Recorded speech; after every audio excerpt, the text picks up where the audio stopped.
Vous êtes sur Equinox et c'est bien entendu Actu Santé sur votre chaîne. Actu Santé de ce jour reçoit Dr Changam Yvonne, qui est gynécologue obstétricienne. Elle est notre invitée. Docteur, merci d'accepter notre invitation.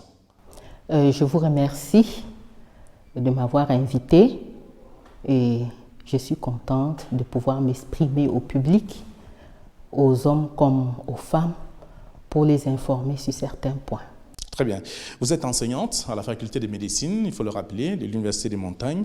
Et avec vous, nous allons aborder la question des infections sexuellement transmissibles. C'est un véritable problème et c'est la raison pour laquelle nous vous avons sollicité pour expliquer au grand public, notamment les femmes, de quoi il s'agit. Il s'agit de quoi quand lorsqu'on parle d'infections sexuellement transmissibles? Très bien. Les infections sexuellement transmissibles, ce sont des infections qui sont acquises par les rapports sexuels. C'est-à-dire quand on fait les rapports sexuels non protégés et qu'on acquiert cette maladie. Les rapports sexuels peuvent se faire de plusieurs façons.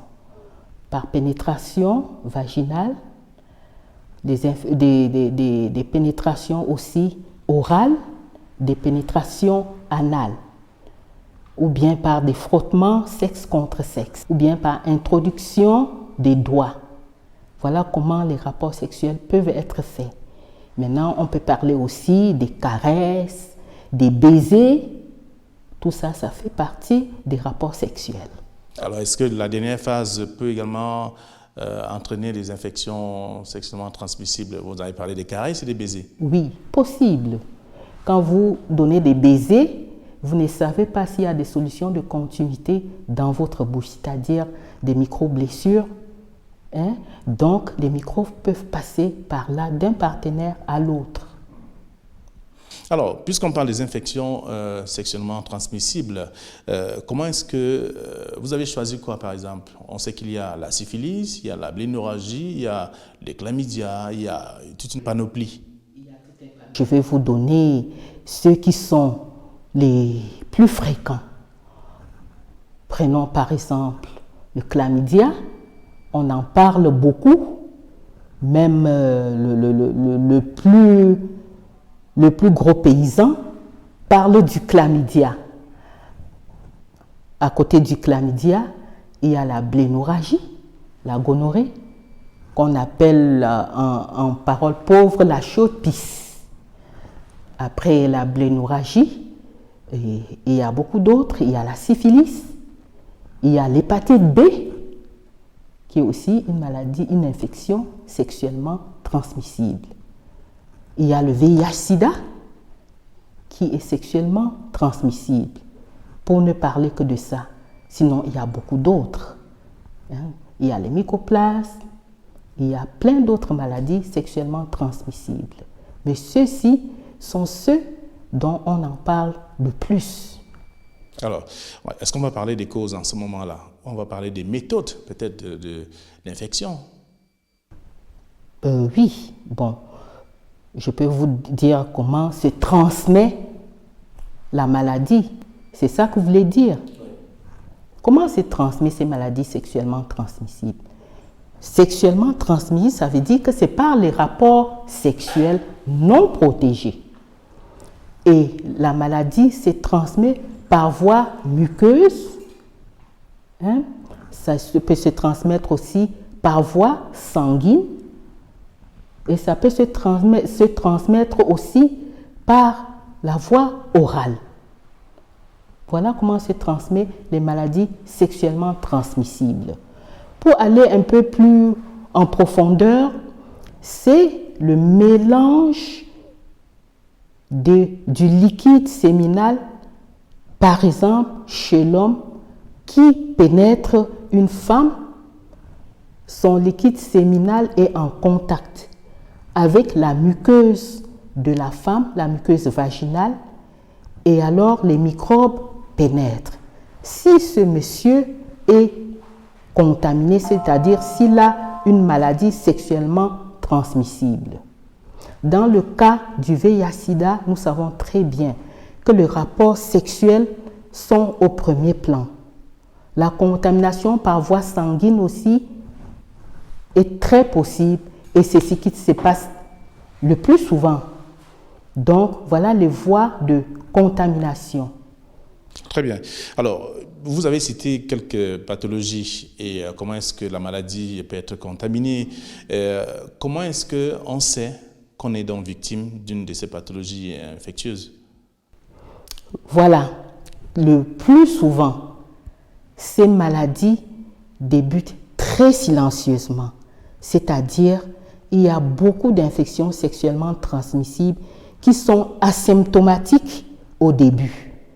Si nous prenons le cas de la blénorragie, la gonorrhée, la chaude-pisse, elle est vraiment silencieuse au début.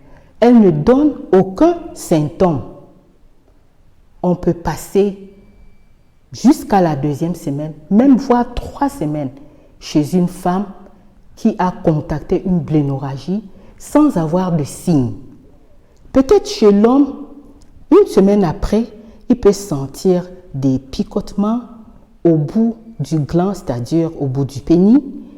Il peut avoir des chaleurs en faisant ses urines. Mais chez la femme, c'est bien longtemps après. La femme va sentir quoi? Sa symptomatologie, ce sera ceci. Elle va commencer à avoir des écoulements vaginaux. Elle va avoir une douleur pelvienne, c'est-à-dire des douleurs au bas-ventre. Elle peut même développer une petite fièvre. Elle peut avoir un prurite au niveau des organes génitaux, c'est-à-dire des démangeaisons. Et elle peut avoir une inflammation même. Soit l'homme que la femme, on peut avoir une inflammation au niveau des organes génitaux. Ça, c'est des signes. C'est la symptomatologie principale, primaire. Alors, chez la femme, vous l'avez dit, c'est un peu de façon tardive qu'elle commence à avoir des signes. Mais chez l'homme, on a souvent vu, lorsqu'on est jeune garçon, 2-3 jours, on ressent, on voit bien le pus qui peut sortir de son appareil génital, de son urètre. Vous avez parlé du cas des femmes. Je voudrais également que ce soit dit pour les hommes aussi, parce qu'on ne sait pas qui donc peut porter la maladie. C'est la femme ou c'est l'homme pendant l'acte sexuel en ce moment-là? L'un ou l'autre peut contaminer. L'un ou l'autre, vice-versa. C'est-à-dire, l'homme peut contaminer la femme et la femme peut contaminer l'homme. Oui. Et là, maintenant, il faut aller à l'hôpital pour savoir l'origine de la maladie et le type même de la pathologie. Voilà, c'est ça. Il faut aller à l'hôpital pour qu'on puisse faire un diagnostic. Devant certaines symptomatologies, on peut même déjà faire le diagnostic. On peut avoir une impression diagnostique sans même faire un prélèvement, parce qu'on connaît quand même les caractéristiques des écoulements, on peut connaître les caractéristiques de votre symptomatologie en faisant un examen clinique. Mais ce qui est vrai, ce qui est bien, quand nous sommes dans un centre hospitalier, nous sommes en ville, c'est toujours bien de faire des prélèvements, des examens paramédicaux. C'est-à-dire, on fait un prélèvement vaginal chez la femme pour aller analyser. On fait un prélèvement urétral chez l'homme pour aller analyser. Là, on va vraiment trouver le germe en question et ce sera aisé de donner des antibiotiques. Oui, à côté des manifestations que vous avez évoquées tout à l'heure, que ce soit chez la femme ou alors chez l'homme, est-ce qu'il y a une sorte d'attitude chez la victime de façon physique? Est-ce qu'il y a un comportement qui change? Est-ce que la personne reste la même? Ou alors parce qu'elle ressent ce que vous avez défini tout à l'heure? Si je voulais dire des manifestations, il faut peut-être être nerveuse pour ce qui est de la femme ou nerveux pour ce qui est de l'homme, ou alors avoir un autre comportement différent de celui qu'on sait d'habitude. Au fait, lorsque cette infection se déclare, que ce soit chez la femme que chez l'homme, je pense que l'attitude change. Et surtout lorsqu'il y a quelque chose qui atteint l'organe génital, je pense qu'on ne peut plus être la même personne, que ce soit l'homme, que ce soit la femme. L'attitude change. On est anxieux, on a des inquiétudes, on se demande bien ce que ça peut être. Donc, c'est ce qui fait qu'on aille directement chez un médecin pour voir vraiment de quoi il s'agit. On ne peut pas rester avec son sang-froid. Alors, nous parlons des infections sexuellement transmissibles avec vous, docteur Changam Yvonne, vous êtes gynécologue obstétricienne. Mais là, je voudrais bien que l'on s'intéresse au cas des femmes beaucoup plus, parce que est-ce que ces infections sexuellement transmissibles peuvent empêcher une femme d'être enceinte? Bien sûr, il y a beaucoup d'infections sexuellement transmissibles qui sont cause d'infertilité. C'est de ça que vous voulez parler. Oui, il y en a. Donc, prenons par exemple le cas d'une gonorrhée qui n'a pas été traitée, qui a traîné pendant longtemps.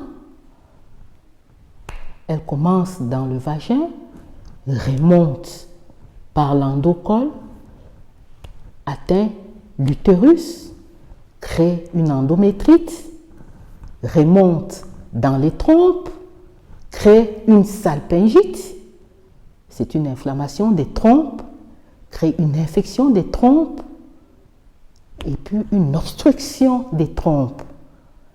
Ça, c'est vraiment les conséquences. Et on arrive à l'infertilité. La femme ne peut plus concevoir parce que les trompes sont bouchées.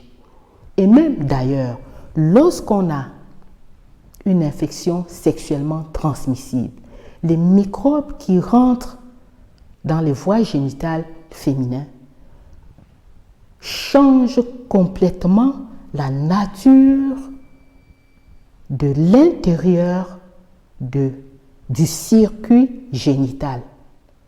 Et quand la nature a changé, on peut avoir un déséquilibre hormonal. Et devant ce déséquilibre hormonal, le spermatozoïde qui va entrer ne sera plus à l'aise. Quand vous parlez de déséquilibre hormonal, il s'agit de quoi? Le déséquilibre hormonal, vous savez que chez les femmes, il y a 2 hormones en jeu, l'œstrogène et la progestérone. Et ces hormones sont cycliques. Et dans le vagin, par exemple, le vagin a un pH acide normalement. Un vagin normal, sans aucun problème, a un pH acide qui varie de 3 à 4. pH acide. Maintenant, quand il y a un germe, c'est parce que le pH a changé. Ce germe peut entrer. Et pourquoi est-ce que le pH a changé? Parce qu'il y a une infection. Parce que normalement, dans la cavité vaginale, il y a des gendarmes qu'on appelle les bacilles de Doderlin. Ces gendarmes sont prêts à refouler tout germe. C'est eux qui gardent l'intérieur du vagin. Maintenant, quand ce n'est plus bien gardé, parce qu'il y a une infection, ça remonte, le pH a changé et le spermatozoïde même qui vient n'est plus dans un milieu qui lui convient. Il ne peut pas bien se mouvoir pour atteindre les trompes. Donc, une infertilité s'installe. Il meurt, il ne peut plus progresser, il meurt. Peut-être que le spermatozoïde même était bien portant quand il sortait des voies génitales masculines. Mais quand il arrive dans un milieu où il ne peut plus supporter, il n'est pas bien nourri, il est affaibli et il meurt. Donc là, on est devant une infertilité. Ok, là c'est le cas de l'infertilité, bien entendu. Maintenant qu'une femme qui a quand même réussi à tomber enceinte, qui porte sa grossesse, est-ce que ça peut créer une fausse couche, par exemple? Oui. Lorsqu'une femme est enceinte et qu'elle contracte une infection sexuellement transmissible, l'infection peut se propager en haut, c'est-à-dire du vagin vers l'utérus. Et dans l'utérus, il y a le fœtus. Si ce germe traverse la barrière placentaire, vous savez que le placenta, c'est une protection pour le bébé, c'est un filtre pour le bébé. Si ce germe réussit à traverser la barrière placentaire, il va atteindre le fœtus.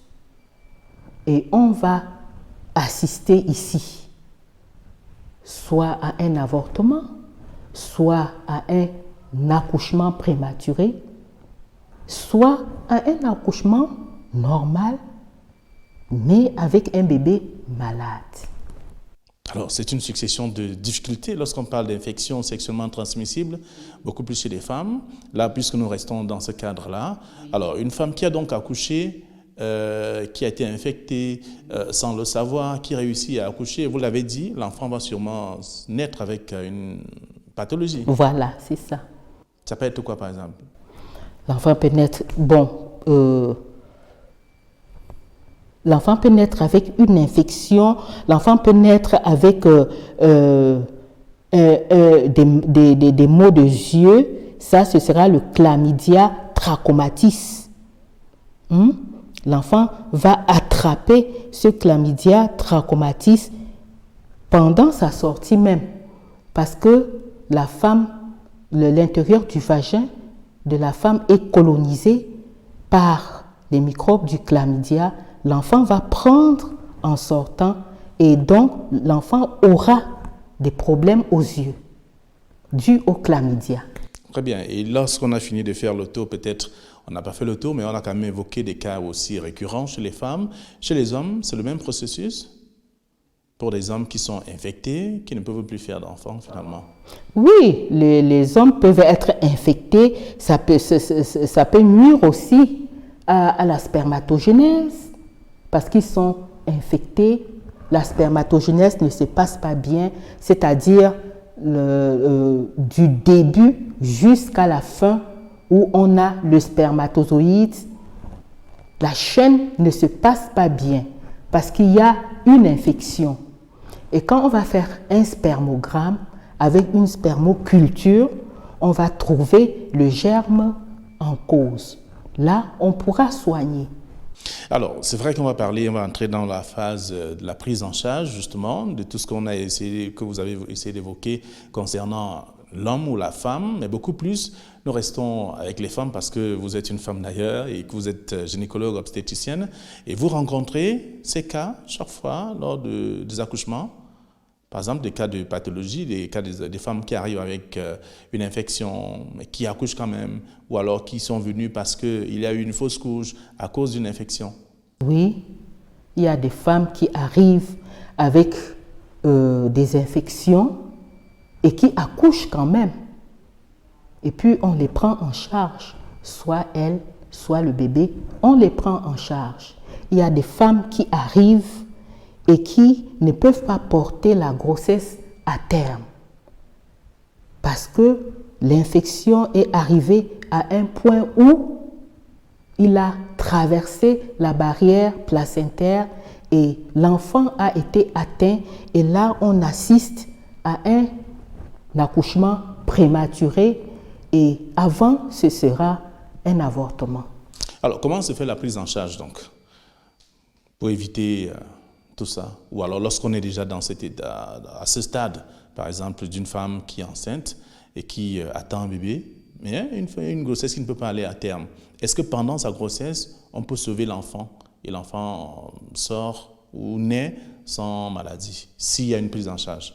Oui. Et comment est-ce qu'elle se fait? Oui, on peut prendre en charge la femme. Lorsqu'elle arrive devant vous, vous faites des examens, des prélèvements de laboratoire on va voir le germe en cause et on va lui donner des antibiotiques qui ne vont pas nuire à la grossesse.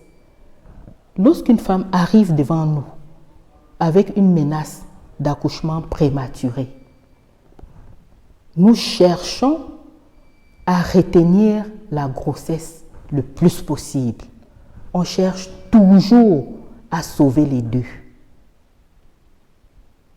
Donc, on donne un antibiotique qui, en passant la barrière placentaire, ne va pas nuire à la grossesse, ne va pas nuire au fœtus.